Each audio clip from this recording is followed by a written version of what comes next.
Voilà. Alors maintenant, bon, donc ça fait beaucoup de choses. Vous avez compris que c'est déjà des phénomènes un peu compliqués. Et donc, comment associer le client utilisateur? C'est compliqué à comprendre là aussi ce qu'est le client chez nous. Est-ce que c'est le promoteur? Est-ce que c'est l'occupant du logement? Comment associer le client utilisateur à un meilleur choix dans ces dispositifs? Alors il y a deux dispositifs qui sont aujourd'hui entrés en vigueur. C'est pas du futur, c'est du passé, qui sont l'étiquette énergie et l'étiquette climat, et qui visent à afficher sur chaque bâtiment, justement, un peu comme on le trouve sur les frigos maintenant dans tous les rayonnages d'électroménager, une étiquette qui permet de caractériser avec un code couleur très simple. Alors c'est un système qui est très imparfait sur le plan scientifique, mais qui a un énorme mérite. Il est assez facilement compréhensible. Voilà. Le niveau de la réglementation aujourd'hui, ce qu'on appelle la RT 2005, la réglementation thermique 2005, situe un bâtiment neuf, un logement neuf, aux alentours de 100 à 150 kWh par mètre carré et par an, c'est-à-dire un niveau C dans l'étiquette énergétique, juste un cran au-dessus de là où est posé le curseur. Ça, c'est pour du logement. Alors, informé, vous allez voir sur le transparent suivant, j'ai mis un point d'interrogation derrière informé, parce que ça se complique encore. Bon, ça, c'est l'étiquette énergie et l'étiquette climat pour ce qui est du logement. Il en existe d'autres pour le tertiaire et les autres bâtiments. Les valeurs sont les mêmes, sauf qu'il y a deux niveaux supplémentaires qui s'appellent H et I et qui vont dans le sens de la dégradation. Donc c'est le constat qu'en fait, qu'en matière de locaux tertiaires, c'est encore pire. Le G, là, je ne sais pas si tout le monde arrive à le lire, on est à 450 kWh par mètre carré par an. L'objectif facteur 4, qui est l'objectif qui permettra d'espérer tenir les objectifs de Kyoto en matière de gaz à effet de serre, nous ramène aux alentours de 50 kWh mètre carré an. Le parc actuel est dans les 200, à peu près 200, 220, la moyenne du parc. Donc, pour passer à la RT 2005, ce qu'on construit aujourd'hui, c'est du 100 en 150, et il faudrait qu'on arrive à 50. Bon, il y a des bâtiments aujourd'hui, et notamment des bâtiments classés ou des bâtiments publics, des lycées, des bâtiments haussmanniens, qui sont dans les 450, voire en dessous, 700. La frontière pour les bâtiments tertiaires, c'est 750. 750 et au-delà. Vous avez à peu près la même chose sur l'étiquette climat, en tonnes CO2. Je pense que c'est encore un petit peu moins parlant. Et puis, des enquêtes qu'on a pu faire auprès de nos clients montrent que, autant aujourd'hui, tout ce qui est économie d'énergie, ils sont sensibles. Et pourquoi ils sont sensibles? Parce que c'est relativement facile de transcrire des économies d'énergie en économie tout court. On n'arrive pas forcément à faire des équilibres simples et à justifier sur le plan économique, mais au moins on sait compenser partiellement les investissements liés à l'amélioration de la performance énergétique par des économies sur des coûts d'exploitation. En matière de carbone, aujourd'hui, la force est de constater, alors que, de mon point de vue, c'est probablement le premier moteur au niveau de la société, c'est cette peur, cette crainte très fortement justifiée du dérèglement climatique qui est lié au gaz à effet de serre. Eh bien, aujourd'hui, en matière de construction, afficher un bâtiment qui est performant sur le plan carbone ne présente pas d'intérêt commercial. Je ne dis même pas économique, je dis commercial. Je vous parlais de texte d'application, c'est en application. Vous vendez un bâtiment aujourd'hui, vous devez fournir ces deux étiquettes depuis novembre 2006. Si vous le louez, vous devriez fournir la même étiquette depuis 2007 et les bâtiments publics de plus de 1000 m² devraient afficher ces étiquettes depuis le 1er janvier 2008. Je ne dois pas bien regarder quand je vais à la préfecture ou à la mairie, je ne me souviens plus les avoir vus, mais c'est parce que j'ai dû passer trop vite dans les halls d'accueil. Donc je vous parlais d'information du client utilisateur. Comme tout ça c'est compliqué, on a créé des labels. Alors vous avez de gauche à droite des labels que j'appelle sur base réglementaire. Alors le minimum est celui que normalement tout le monde doit tenir aujourd'hui, c'est la RT 2005, c'est la réglementation en vigueur.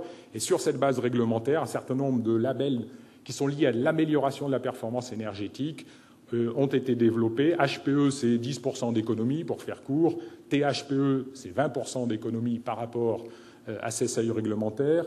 Les versions ENR incluent une proportion d'énergie renouvelable dans ces bilans énergétiques. Et puis, on arrive au label BBC et ou Effinergie, BBC comme bâtiment à basse consommation, qui sont des labels qui correspondent peu ou prou, c'est décliné en plus avec des zones climatiques, à des consommations de l'ordre de 50 kWh énergie primaire par mètre carré et par an.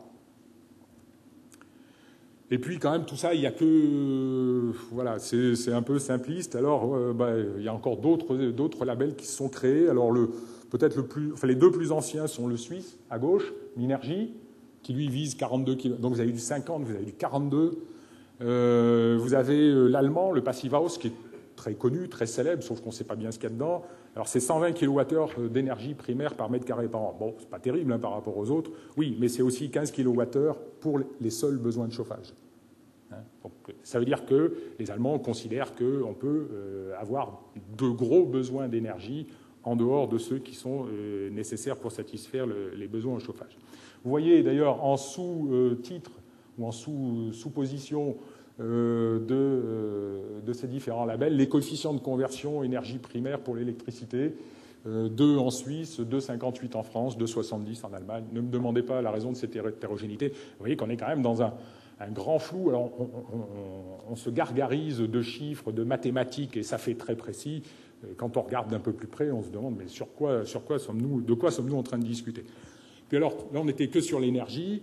L'énergie, c'est pas tout dans la vie, les gaz à effet de serre non plus. Et donc, il y a un certain nombre d'autres labels qui ont été développés soit par des instances plus ou moins publiques. C'est la HQE, la haute qualité environnementale, très connue en France, mais nulle part ailleurs.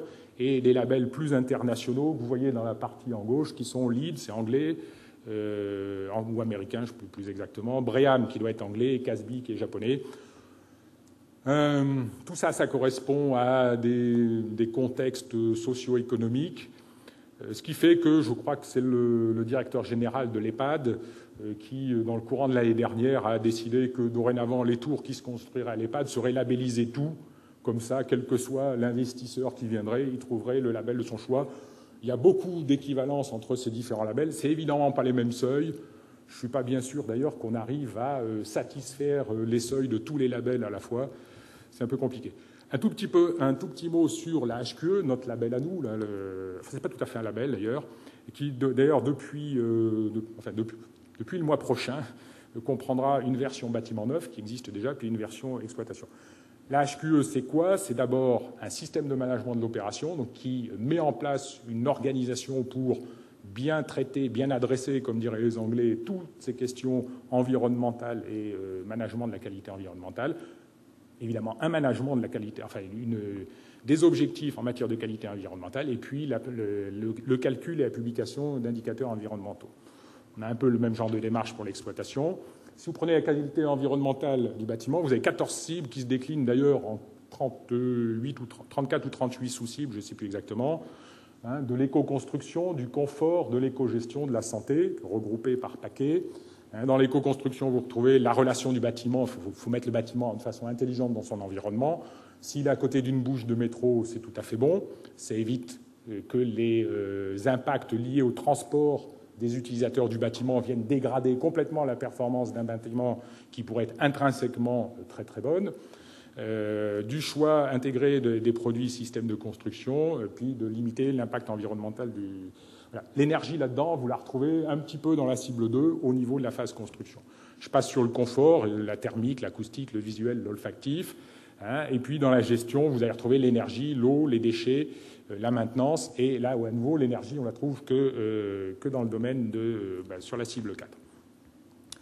Voilà. Et puis, quand on veut labelliser un bâtiment HQE, eh bien, on doit satisfaire 3 niveaux de performance sur chacune de ces cibles. La règle, c'est 7 des cibles doivent atteindre le niveau de base, 4 doivent atteindre le niveau performant et 3 le niveau très performant. Mais on peut prendre n'importe lesquels, ce qui fait que HQE chez machin et HQE chez chose, ça ne veut pas forcément dire la même chose.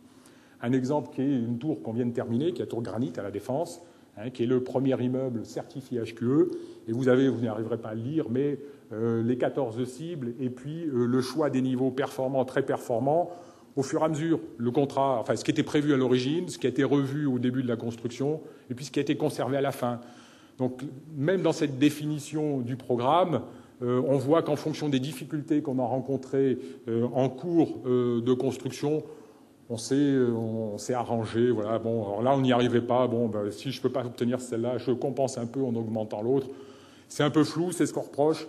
Les gens de la HQE s'en sont rendus compte et sont en train de stabiliser un peu leurs critères pour que ces critiques ne leur soient pas aussi souvent opposées.